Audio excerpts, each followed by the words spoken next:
আজিজ মিশরের স্ত্রী জুলেখা যখন সম্পূর্ণ দোষ হযরত ইউসুফ আলাইহিস সালামের উপরে চাপিয়ে দিলেন,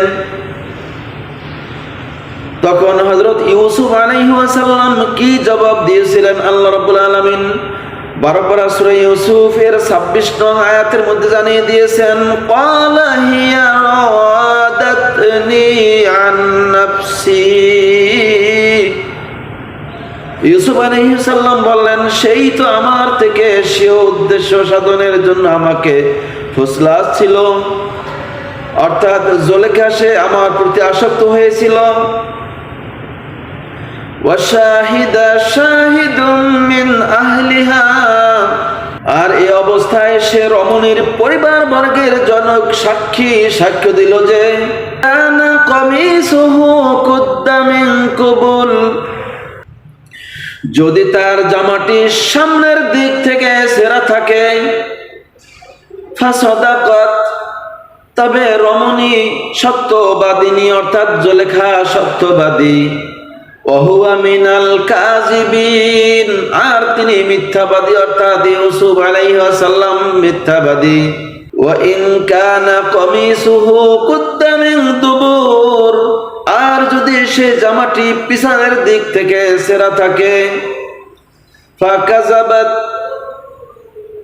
তবে স্ত্রী লোকটি মিথ্যাবাদিনী,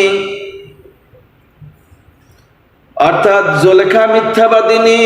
ওয়াহুয়া মিনাস সাদিকিন, আর তিনি সত্যবাদী, অর্থাৎ ইউসুফ আলাইহিস সালাম হয়েছেন সত্যবাদী। আমার প্রিয় ভাইরা, পর্দার অন্তরালের মা ও বোনেরা, ইউসুফ আলাইহিস সালামের পক্ষে কে সাক্ষী দিয়েছিলেন?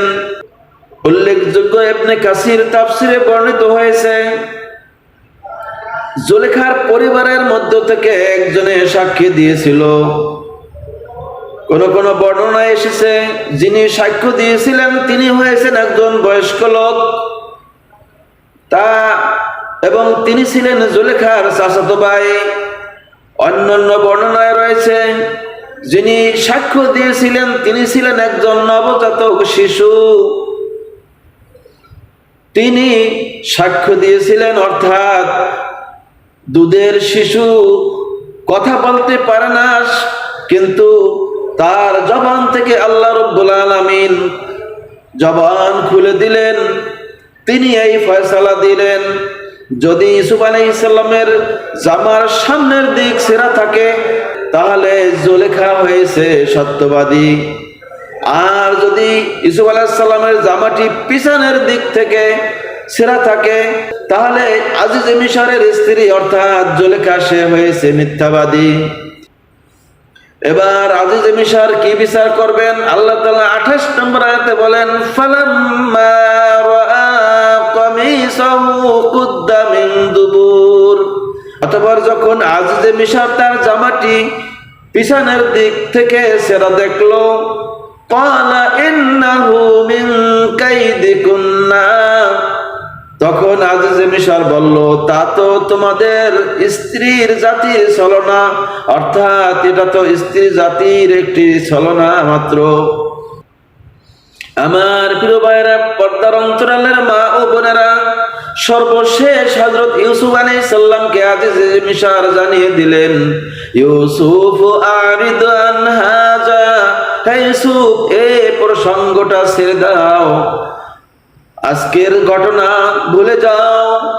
আস্তাগফিরি লিজামবিক, আর হে রমণী তুমি নিজ নিজ পাপের জন্য ক্ষমা প্রার্থনা করো। ইন্নাকি কুনতি মিনাল খাতিন, নিশ্চয়ই তুমি অপরাধিনী। ইনশাআল্লাহ বাকি আলোচনা পরবর্তী খণ্ডে আসবে। আসসালামু আলাইকুম ওয়া রাহমাতুল্লাহ।